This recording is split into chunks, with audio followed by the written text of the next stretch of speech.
wasn't difficult to find them. They were coming like an endless procession of sleepwalkers. As if instinctively, they moved on. They carried on their heads their last worldly possessions. Some faces reflected the horror enacted before their eyes only a few days ago. On other faces prevailed a layer of stunned indifference. As if after such a seemingly endless journey, it didn't really matter whether they were dead or alive. Their unspeakable suffering made us wonder, for what crimes must they go through this terrifying ordeal? They didn't know, neither did we. But we all wanted to know how long must the world allow Yahya and his accomplices to go on committing genocidal crimes against such innocent people. Clearly, they have been walking for days, without food, without sleep. The fatigue was killing, but they had to move on. They had to find safety before rest.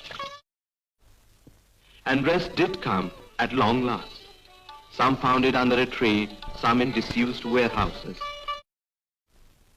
There are many refugee camps in India, but there could never be enough when the refugees arrive in hundreds and thousands by the hour. Naturally, new arrivals could not be accommodated in them. In the nearby refugee camp, we came across an old woman wading through the slush. She was looking for shelter before the rains came down again. But every inch was already occupied. She was finding it hard to believe that after 90 long years, she would be without a roof over her head with monsoon approaching.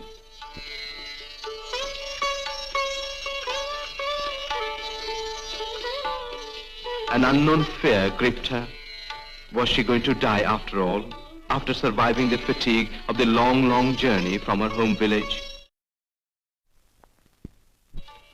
In another camp, we found a girl a little over 16. Her father was a shopkeeper in Khulna. The army entered their home during curfew hours. They looted all the cash and gold ornaments. Then she was flung onto the floor, and 6 of the army brutes raped her by turn, right in front of her family.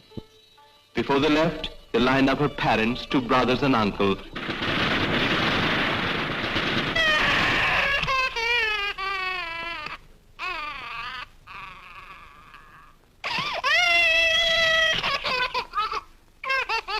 A 100 My took place in Bangladesh. Binod Bihari is a witness to one. The sadistic killers arrived in his Faridpur village and without warning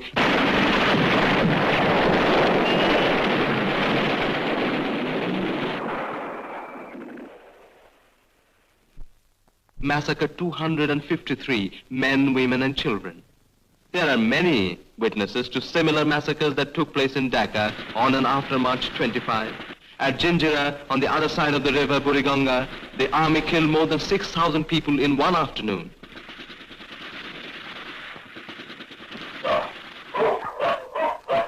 Yet this unbelievable tragedy is taking place at a time when we had almost convinced ourselves of the greatness of modern civilization. Man has set his foot on the moon, and we were all ready to believe that human civilization was on the threshold of a new era where man's exploitation by man could be found only in history books. We were rudely roused from our dreams by the sadistic fascists from West Pakistan.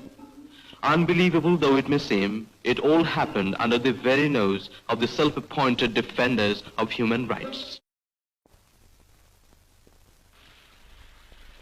Monsoon was back and it began to rain incessantly. But compared to Pakistani brutality, weather's fury meant little to the refugees. They kept moving on and on. The endless human stream roused so many questions in my mind. What really was their fault?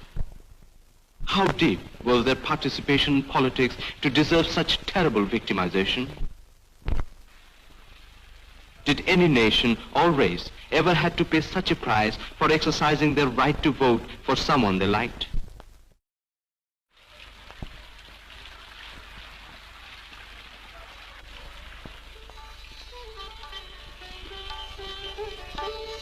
As we watched the refugees, suddenly we noticed a curious movement.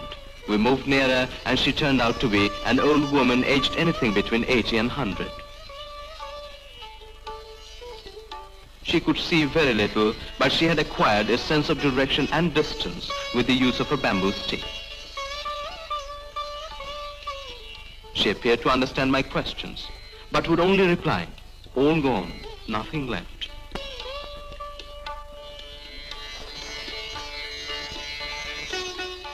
It was amazing that with so little power in her eyes, she dared to take on the hazardous journey. Crawling like that, she had covered nearly 100 miles. Will she survive the fatigue? I asked myself. What really have these Pakistani marauders done to make such an old woman want to flee?